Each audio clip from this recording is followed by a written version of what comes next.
जैसा कि माता जी की आज्ञा है, विवादी होने से क्योंकि मैं सच्चाई बता रही हूँ। मेरी वाणी में वो सामर्थ्य नहीं कि भगवान का जो है मैं वर्णन कर सकूं और ना ही कोई मेरी योग्यता है। वैसे भी मैं इस अध्याय में जो है कंटिन्यू नहीं थी प्रेजेंट, तो मेरे को थोड़ा बहुत ही बताने का प्रयास करूंगी। हरे कृष्णा। गीता माता जी आप म्यूट कर रहे हो। अगर कोई त्रुटि हो जाए तो कृपया मुझे क्षमा कर दें। हरे कृष्णा। एक बार माता जी का स्वागत करेंगे और माता जी का धन्यवाद करेंगे। कर लिया क्या आप लोगों ने?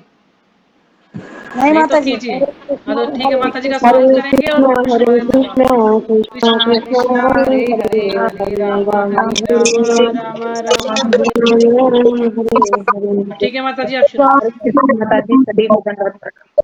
हरे कृष्णा परंपरा माता, चरणों में दंडवत प्रणाम। अध्याय 11। अध्याय का नाम है विराट और श्लोक संख्या है 26 से 30 तक।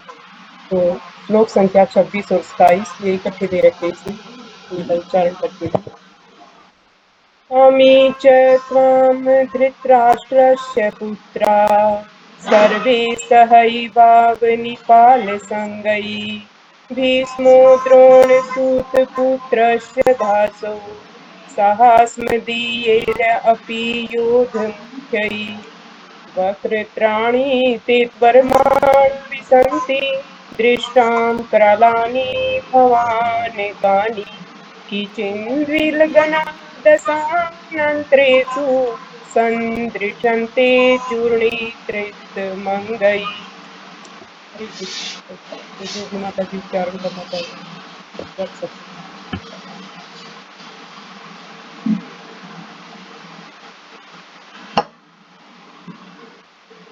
हरे कृष्ण माता जी, कोई उच्चारण करेगा? हरे कृष्ण माता जी, धन्यवाद प्रणाम।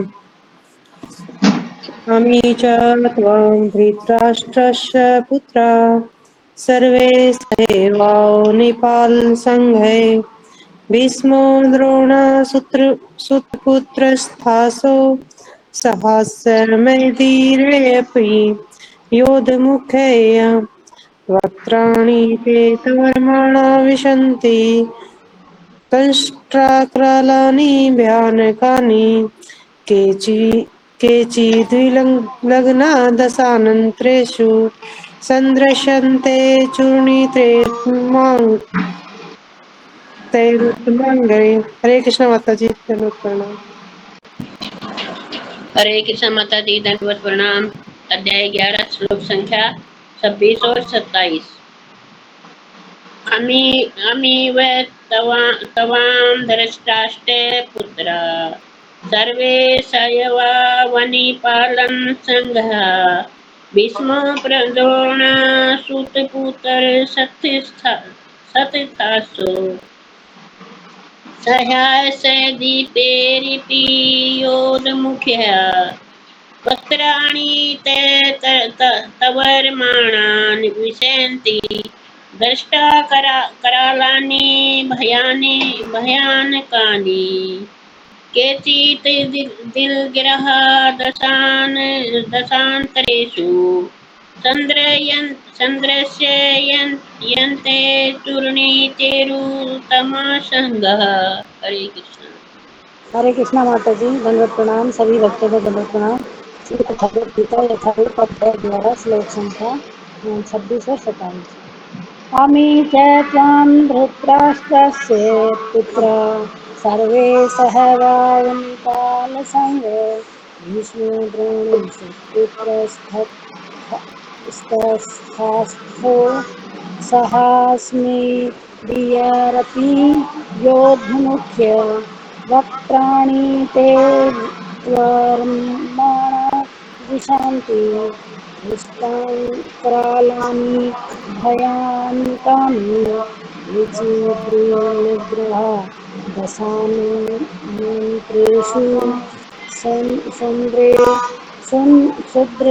सन्दृश्यन्ते चूर्णतरुतमङ्ग। हरे कृष्ण भगवत प्रणाम। तमोत्तम अंग। हरे कृष्ण हरे कृष्ण। हो गया सब? हरे कृष्ण। तो इसका अनुवाद है, धृतराष्ट्र के सारे पुत्र अपने समस्त सहायक राजाओं सहित तथा भीष्म, द्रोण, कर्ण एवं हमारे प्रमुख योद्धा भी आपके विकराल मुख में प्रवेश कर रहे हैं। उनमें से कुछ के सिरों को तो मैं आपके दांतों के बीच चूर्णित हुआ देख रहा हूँ। तो अनुवाद और तात्पर्य जगतशील प्रभुपाद के द्वारा जगतशील प्रभुपाद जी की जय। तो इसके शब्दार्थ हैं, अपि भी बोध मुखई मुख्य योद्धा वक्त्राणी मुखों में ते आपके स्वरमाणा तेजी से विसंति प्रवेश कर रहे हैं। दृष्टा दांत करालानि विकराल भावा भावानकानि भयानक केचित उनमें से कुछ विलग्न लगे रहकर दसन अंतरेशु दांतों के बीच में सदृशंते दिख रहे हैं। चूर्णितई चूर्ण हुए उत्तम जंगई सिरों से। तो इसमें जो है अर्जुन जो है भगवान के विराट रूप को देखकर, जैसा कि भगवान इसमें अपना जो है बहुत ही आश्चर्यमय विराट रूप दिखा रहे हैं, और जिसमें जो है विकराल रूप भगवान ने धारण किया हुआ है। और जो बड़े बड़े योद्धा हैं वो भी जो अपने आप को मतलब बहुत ही शक्तिशाली जो योद्धा थे इस युद्ध के, तो वो मतलब सारे जो हैं भगवान के जो है मुख में ऐसे प्रवेश कर रहे हैं, प्रलय अग्नि के समान जो है उनके मुख में प्रवेश कर रहे हैं। और उसको मतलब उन भगवान के दांतों के बीच मतलब चूर्णित हुआ, यानी कि उनका जैसे कि चूर्ण बन जाता है, ऐसे मतलब वे भगवान के मुख में प्रवेश कर रहे हैं। तो इसमें बताते हैं कि धृतराष्ट्र के सारे पुत्र अपने समस्त सहायक राजाओं सहित तथा भीष्म, द्रोण और कर्ण एवं हमारे प्रमुख योद्धा भी आपके विकराल मुख में प्रवेश कर रहे हैं। तो अर्जुन भगवान को बता रहे हैं कि धृतराष्ट्र के सारे पुत्र जो को धृतराष्ट्र के जितने मतलब कि 100 पुत्र थे, है ना, और जो उनके समस्त सहायक राजा थे, है ना, तो उनके जो है इस युद्ध में जो उनके साथ दे रहे थे, जो उनका सहयोग कर रहे थे, वे सारे राजा। तो जैसे कि द्रोणाचार्य उनकी सेना में जैसे कि कौन कौन थे मुख्य राजा, द्रोणाचार्य जो कौरवों के सेनापति थे, है ना, वो एक मतलब महान योद्धा थे वो भी, और कौरवों की सेना का जो है नेतृत्व कर रहे थे।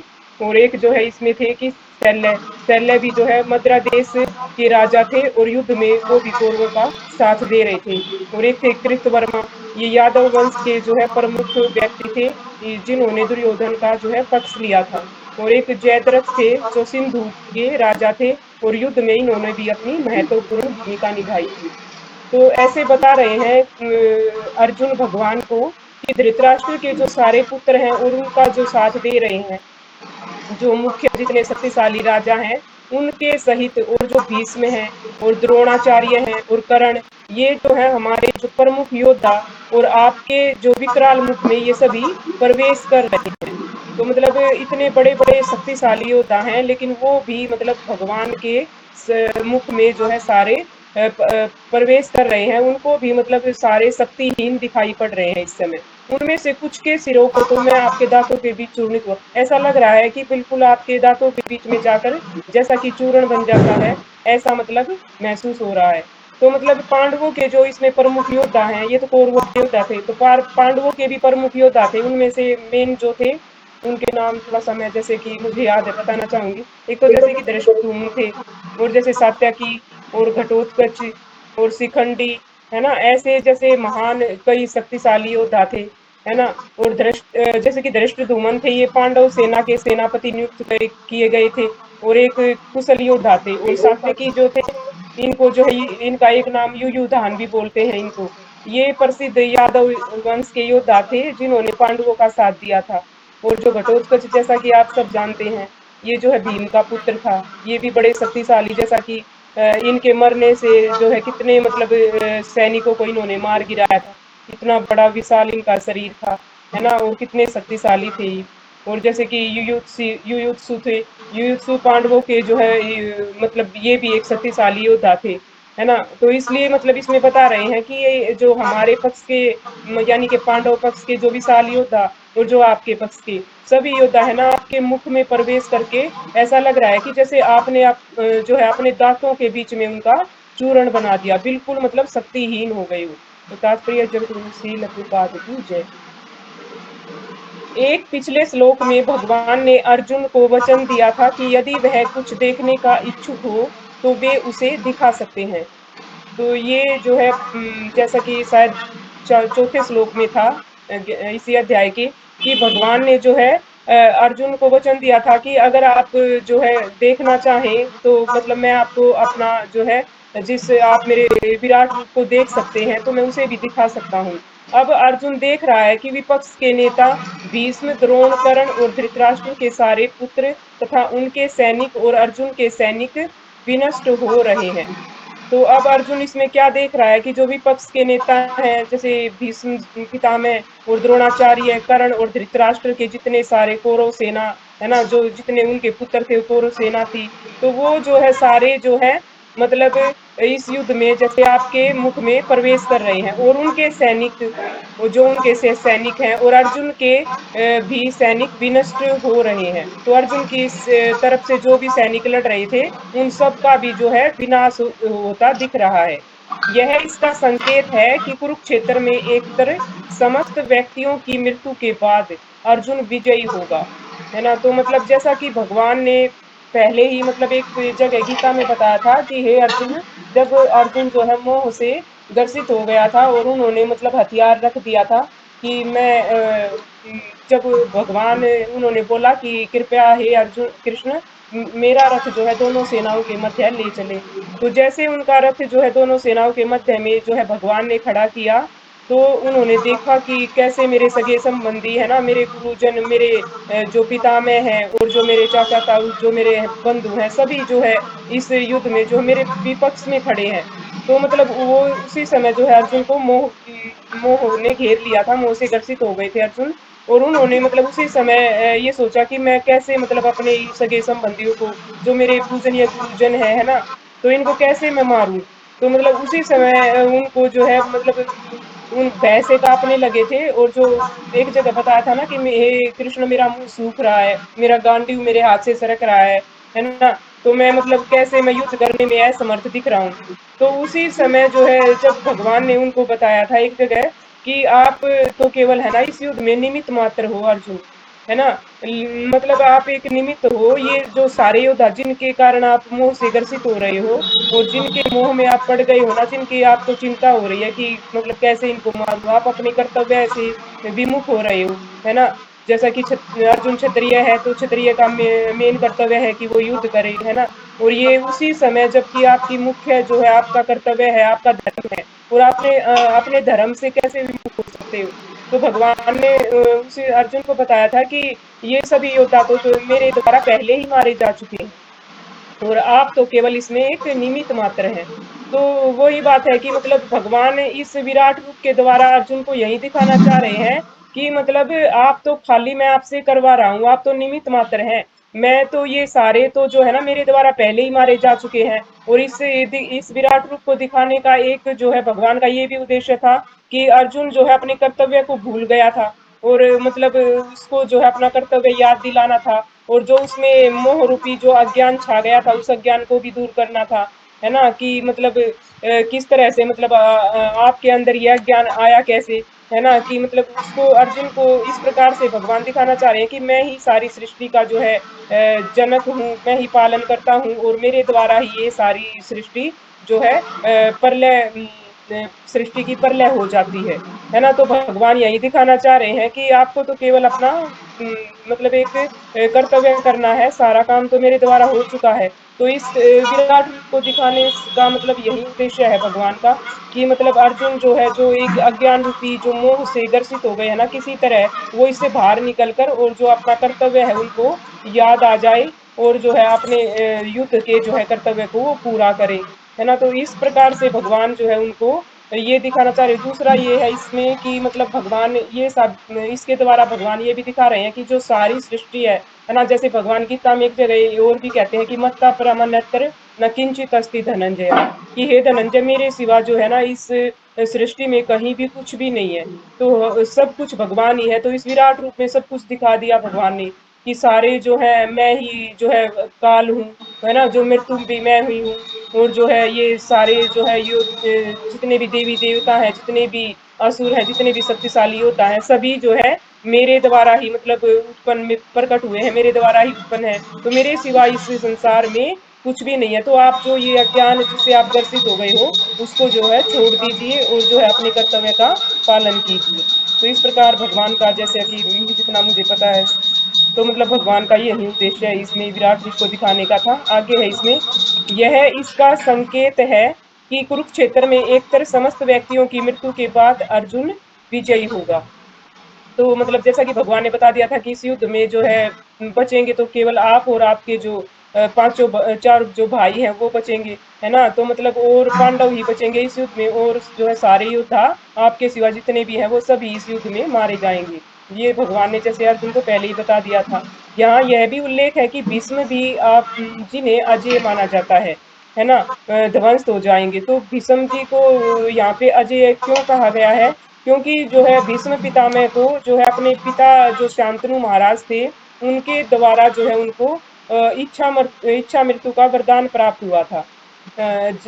तो मतलब इसी कारण से जो है भीष्म जी को अजेय माना जाता है। क्योंकि जब भीष्म जी ने प्रतिज्ञा ली थी अपने पिता की खुशी के लिए कि जो है मैं आजीवन ब्रह्मचारी रहूंगा और राज सिंहासन का जो है कभी मैं मतलब राज सिंहासन का भी त्याग करूंगा, है ना। तो ये प्रतिज्ञा जो है इतनी शक्तिशाली थी कि जब तक भीष्म जी खुद नहीं चाहेंगे तो वो मतलब मृत्यु को स्वीकार जब तक वो खुद नहीं करेंगे ना तो उनकी मृत्यु नहीं आएगी। तो एक तरह से मतलब वो मृत्यु इसी कारण से उनको अजेय मतलब कहा गया है भीष्म पितामह को। और जो भीष्म पितामह थे वो मतलब बहुत ही शक्तिशाली थे वो भी। और भगवान श्री कृष्ण को भी उन्होंने एक जगह देखा था कि जब किस तरह से वो अर्जुन पर जो है धुआंधार जैसे बाणों की वर्षा कर रहे थे।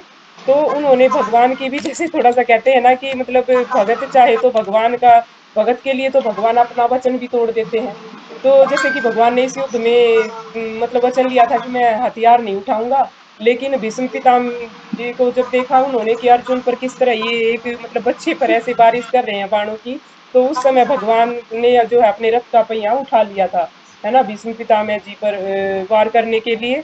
तो उन्होंने भगवान को भी विवश कर दिया था हथियार उठाने पर, है ना। तो ये उनकी शक्ति का एक मतलब उनके कौशल का भी एक प्रमाण था। और जैसा कि युद्ध के 10वें दिन, है ना, अर्जुन ने मतलब असंख्य बाणों के द्वारा जो है भीष्म पितामह जी को बाणों की सैया पर जैसे कि बींध दिया था, है ना। तो ये हालांकि उनको जो है इच्छा मृत्यु का वरदान था कि जब तक एक निश्चित समय, जब तक वो नहीं चाहेंगे तो उनकी मृत्यु नहीं हो सकती। लेकिन एक निश्चित समय के बाद ही उन्होंने जो है बाद में अपनी देह अपनी इच्छा से ही त्यागी थी। लेकिन मतलब ऐसे किसी के द्वारा वो मारे नहीं जा सकते थे, है ना। तो इसी कारण से क्योंकि उन्हें इच्छा मृत्यु का वरदान था तो कोई और उनको मार नहीं सकता था, इसीलिए जो है भीष्म पितामह को अजेय कहा गया है। तो दूसरा इसमें है कि, तो इसमें बताया गया है कि जो भीष्म पितामह जी इतने अजय हैं जिन्हें इच्छा मृत्यु का वरदान प्राप्त है ना, वो भी ध्वंस हो जाएंगे, वो भी मारे जाएंगे इस युद्ध में। यही गति कर्ण की होनी थी। तो कर्ण को भी जो कितने शक्तिशाली थे, है ना, जिनके मतलब सूर्य देव के पुत्र थे कर्ण भी, और उनको भी जो जैसे कि उनको कवच और कुंडल जैसे सूर्य देव के द्वारा प्राप्त थे, है ना। तो मतलब उनको भी मतलब बताया गया है कि मतलब वो इतने शक्तिशाली योद्धा थे तो वो भी मतलब इस युद्ध में मतलब नहीं रहेंगे, वो भी मारे जाएंगे। न केवल विपक्ष के भीष्म जैसे महान योद्धा विनष्ट हो जाएंगे, अपितु अर्जुन के पक्ष वाले कुछ महान योद्धा भी नष्ट हो जाएंगे। तो इसमें बता रहे हैं भगवान अर्जुन को कि केवल विपक्ष के जैसे भीष्म जैसे जो महान योद्धा है वे भी विनष्ट हो जाएंगे, अपितु जो अर्जुन के पक्ष में जो महान योद्धा है ना, वो भी जैसे घटोत्कच, जैसे अभी बताया था ये, जैसे सात्यकी, धृष्टद्युम्न, है ना, युयुत्सु, ये जो है ना ये भी सारे इस युद्ध में मारे जाएंगे। हरे कृष्णा। तो मेरे को तो इतना ही आया, आगे माता जी समझा। अगला श्लोक है, यथा नदीनां बहवो अम्बुवेगा समुद्रमेवाभिमुखा द्रवन्ति तथा त्वामी नरलोकवीरा विसन्ति वक्त्रण्य अभिज्वलन्ति। हरे कृष्ण। माता जी को जो भी उच्चारण करना चाहे कर सकते हैं। हरे हरे कृष्ण। भगवद गीता यथारूप अध्याय 11 श्लोक संख्या 28। यथा नदीनां बहवमुपैगा समुद्रमेव अभिमुखा द्रवन्ति तथा तवामि नरलोकवीरा विशन्ति वक्त्राण्यभिः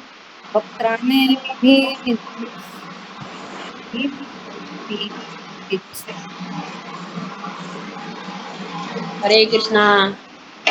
अध्याय 11 श्लोक संख्या 28। यथा नदीनां बहवोऽम्बुवेगा समुद्रोमेवाभिमुखा द्रवन्ति तथा तवामि नरलोकवीरा विशन्ति वक्त्राण्यभिविज्वलन्ति। हरे कृष्ण। हरे कृष्ण माता जी दंडवत प्रणाम। श्रीमद् भगवद गीता यथारूप अध्याय 11 श्लोक संख्या 28। यथा नदीनां बहवो अम्बुवेग समुद्रमेवाभिमुखा द्रवन्ति तथा तवामि नरलोकवीरा विशन्ति वक्त्राण्यभिविज्वलन्ति। हरे कृष्ण माता जी। हरे कृष्ण माता जी दंडवत प्रणाम। सभी माताओं को दंडवत प्रणाम।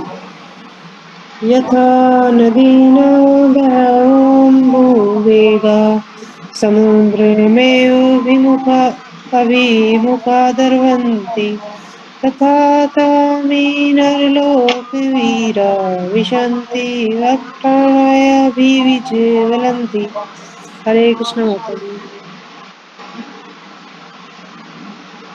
हरे कृष्णा। और कोई करेगा क्या? हो गया सबका? ठीक है। तो अनुवाद और जगत गुरु श्रील प्रभुपाद जी की जय। तो इसके शब्दार्थ हैं, यथा जिस प्रकार, नदीनाम नदियों की, बहवा अनेक, अम्बुवेगा जल की तरंगे, समुद्रम समुद्र, एव निश्चय ही, अभिमुखा की ओर, द्रवंती दौड़ती हैं, तथा उसी प्रकार से, तव आपके, अमी ये सब, नरलोक वीरा मानव समाज के राजा, विसंति प्रवेश कर रहे हैं, वक्त्राणी मुखों में, अभिविज्वलंती प्रज्वलित हो रहे हैं। जिस प्रकार नदियों की अनेक तरंगे समुद्र में प्रवेश करती हैं, उसी प्रकार ये समस्त महान योद्धा भी आपके प्रज्वलित मुखों में प्रवेश कर रहे हैं। तो जैसा कि अर्जुन यहाँ पर बहुत ही मतलब भगवान के आश्रय में और तेजो में और विकराल जो है विराट रूप को देखकर बहुत ही भय से जो है आतुर भय से कांप रहे हैं। तो जैसे कि वो बिल्कुल विचलित हो रहे हैं भगवान के इस रूप को देखकर।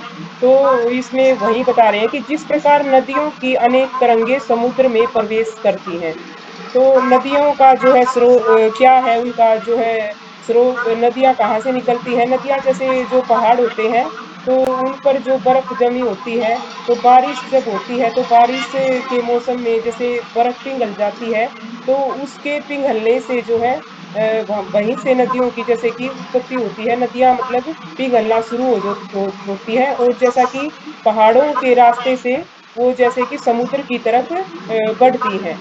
जैसा कि मतलब ढलान के कारण जो ढलान वाले ऊंचे रास्तों से, जैसे कि पहाड़ी रास्तों से नदियां निकलती हैं ना, बर्फ जब पहाड़ों की बर्फ पिघलती है, तो वो नीचे ऊंचे रास्तों से जैसे कि नीचे अपने ढलान के रास्ते से और बहती आती है ना। तो एक धारा का जो है नदी रूप ले लेती है, एक धारा के रूप में बहती है ना। तो बहते हुए जैसे कि रास्ते में है ना, जैसे वो जो वहां पे जो मिट्टी होती है उसको भी अपने साथ जैसे बहा ले जाती है, और जो है वो समुद्र तक जो है निरंतर मतलब बिना रुके जो है नदी बहती रहती है, क्योंकि उसका लक्ष्य होता है कि जो है मुझे समुद्र में मिलना है। तो सभी नदियों का जैसे स्रोत क्या है? समुद्र है। तो समुद्र के जो है खारे पानी में जाकर, और जो नदी का जो है मीठा जल होता है, समुद्र का जैसा कि खारा जल होता है, तो जैसे कि ये आपने जो है उसमें एक दूसरे से जैसे कि मिल जाते हैं। और नदियों का प्रवाह जब तक मतलब जारी रहता है कि जब तक वो समुद्र में मतलब अपने जो है मंजिल तक पहुंच नहीं जाती, है ना, अपने लक्ष्य तक पहुंच नहीं जाती। उसका लक्ष्य होता है कि मुझे किसी तरह से जो है समुद्र में जाकर मिलना है। जैसे कि सारी नदियां एक विशाल सागर में प्रवेश कर जाती हैं, तो मतलब सारी स्रोत क्या हुआ उनका, समुद्र। तो भगवान उसी प्रकार से एक विशाल समुद्र की जैसे यहाँ पे उपमा दी गई है कि एक विशाल समुद्र की भांति ये जो जितने भी राजा है ना, जो जितने भी शक्तिशाली हैं, ये सभी भगवान के द्वारा ही जो है प्रकट हुए हैं और भगवान के ही मुख में जैसे प्रवेश कर जाते हैं। इनका जैसे जैसे प्रलय अग्नि है ना, जैसे विशाल रूप धारण कर लिया है भगवान ने अग्नि का, जैसे प्रचंड रूप चारों तरफ, जैसे कि भगवान का तेज शरीर का इतना है ना, तो सारा वातावरण जो है उनके तेज से जो है प्रकाशित और बिल्कुल ज्वलंत हो उठा है। तो ये जो है ना मतलब निरंतर ये राजा मतलब बिना रुके ऐसे प्रवेश कर रहे हैं, मतलब एक के बाद एक की मतलब बिना रुके कंटिन्यू मतलब भगवान के मुख में प्रवेश कर रहे हैं। जैसे नदियां बिना रुके अपने लक्ष्य को, जैसे कि उनका लक्ष्य होता है कि हमें अपने समुद्र जो है हमारा लक्ष्य है और उसी में जाकर हमें मिल जाना है। तो ऐसा लग रहा है कि ये राजा भी जैसे कि हमारा लक्ष्य है कि हमें विशाल जो भगवान रूपी समुद्र है उनके मुख में प्रवेश करना है बिना रुके, और जो है उनमें ही लीन हो जाना है। जैसा कि भगवान बताते हैं, मैं ही मृत्यु हूँ और मैं ही सबका जनक प्रदाता पिता हूँ। तो मतलब अब जैसे भगवान ने मृत्यु का रूप जैसे कि धारण किया हुआ है, तो ये भी सारे जो है उनमें उनके मुख में जो है प्रवेश करते हैं, और जैसे नदियां समुद्र में प्रवेश करती हैं। हरे कृष्णा। तो थोड़ा इतना ही है मेरे को इसमें समझाना। अगला श्लोक है श्लोक नंबर 29। यथा प्रदीप्तं ज्वलनं पतंगा विसन्ति नासाय समृद्धवेगा तथैव नासाय विसन्ति लोका स्व अपि वक्त्राणि समृद्धवेगा। हरे कृष्ण। जो भी उच्चारण करना चाहिए कर सकते हैं। हरे कृष्णा। श्लोक संख्या अध्याय 11 श्लोक संख्या 29। यथा प्रदीपदं ज्वलनं पतंगा विशन्ति नाश्य समर्द्य वेगा तथैव नाश्य वसन्ति लोका सत्वापि वक्त्राणि समर्द्य वेगा। हरे कृष्ण। हरे हरे कृष्ण। माता जी बोलो, आप बोलो। हरे कृष्ण। आप बोलो माता जी। हरे कृष्ण माता जी, दंडवत प्रणाम। श्लोक अध्याय 11 श्लोक संख्या 29। यथा प्रदीपतं ज्वलनं प्रतंगा विशन्ति नासाय समुद्रवेगा तथैव नसाय विशन्ति लोका स्वत्वापि वक्त्राणि समृद्धवेगा। हरे कृष्ण माता जी, धन्यवाद। हरे कृष्णा माता जी, दंडवत प्रणाम। अध्याय 11 श्लोक संख्या 29।